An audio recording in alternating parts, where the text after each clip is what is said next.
Hello all. మనం ఇంట్లో దొండపాదు పెంచుకుంటూ ఉంటాం కదా.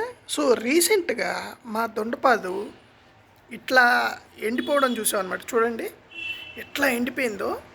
అండ్ యాక్చువల్గా కొంచెం చిగురు వచ్చినా కానీ లైట్గా వస్తుంది కానీ బట్ అంత గ్రోత్ ఉండట్లా. ఓకే, మీకు చూపిస్తా మొత్తం పాదు మొత్తం. చూడండి చూడండి ఎట్లా ఎట్లా ఎండిపోయిందో చూశారు కదా. సో మేము దీనికి అంటే జనాలు చెప్పిన రకరకాల టిప్స్, అంటే ఎక్స్పర్ట్స్ని అడిగాము, టిప్స్ పాటించాము. అయితే మాకు ఇలాగే ఇంకొక 3-4 కుండీస్లో దొండకాయలు ఉన్నాయండి, మొక్కలు ఉన్నాయి. సో ఆ మొక్కలు బాగా వస్తున్నాయి, ఇది ఒక్కటి మాత్రం రావట్లేదు.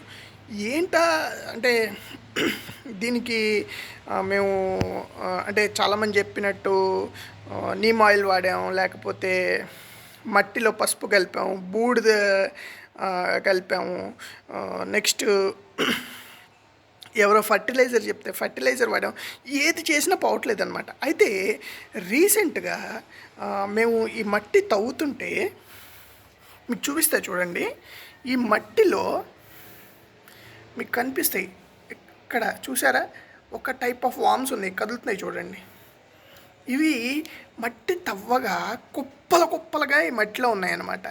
అయితే మేము వేరే అంటే కొంచెం అంటే గార్డెనర్స్ గ్రూప్ ఉంటుంది కదా, వాళ్ళని కొంచెం తెలుసున్న ఈ ఫార్మింగ్ చేసే వాళ్ళని వీళ్ళని అప్రోచ్ అవగా తెలిసింది ఏంటంటే ఈ పర్టికులర్ వామ్స్ ఏవైతే ఉన్నాయో ఇవి బేసికల్గా రూట్స్ని నాశనం చేస్తాయంట. అంటే బేసికల్గా రూట్లు మనకి ఏంటి, మన రూట్ కెపాసిటీ ఏంటి, ఆ రూట్స్ అనేవి కింద నుంచి వాటర్ కానీ వాటర్లో ఉన్న న్యూట్రియంట్స్ని పీల్చుకొని మనకి మొక్క అంతా పైకి పంపించాలి. ఇప్పుడైతే ఈ ఈ పురుగులు ఉన్నాయో ఇవి ఎప్పుడైతే మన రూట్స్ని నాశనం చేస్తున్నాయో చూడండి, మొక్క ఎట్లా అయిపోయిందో చూసారా. ఏదో అక్కడక్కడ పచ్చగా తప్ప మొత్తం ఎండిపోయిందనమాట. సో బేసికల్గా దీనికి కావాల్సిన న్యూట్రియంట్స్ అనేవి రావట్లేదు. సో ఇన్ కేస్ మీ దొండపాదు కనుక ఇట్లా అయితే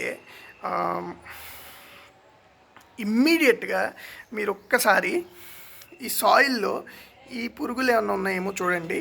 అండ్ ఇవి ఉంటే మాత్రం అంటే మేమైతే ఎన్ని ఆప్షన్స్ ట్రై చేసామో మాకైతే మొక్కలు అనేవి అసలు దొండపాదు అనేది మిగలలేదు.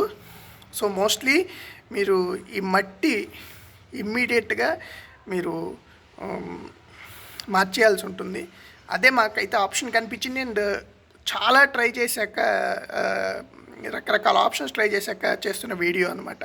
ఓకే, సో చూసుకోండి. ఒకవేళ మీకు దొండపాదు ప్రాబ్లం ఉంటే కనుక మీకు ఇంకా పురుగుల దగ్గరికి చూపిస్తాను. నేను కుప్పలు అనమాట, జస్ట్ నేను పైకి తవ్వాను, అవి జస్ట్ అటు ఇటు పడకుండా చాలా ఉన్నాయన్నమాట. ఓకే, సో ఈ కేర్ జాగ్రత్తగా పాటించండి, చూసుకోండి మీ మట్టిని. అండ్ ఈ మట్టిని బెటర్ వేరే వాటికి వాడకుండా ఉంటే బెటర్, మీరు తీసుకెళ్ళి దీన్ని పడేయడం బెటర్.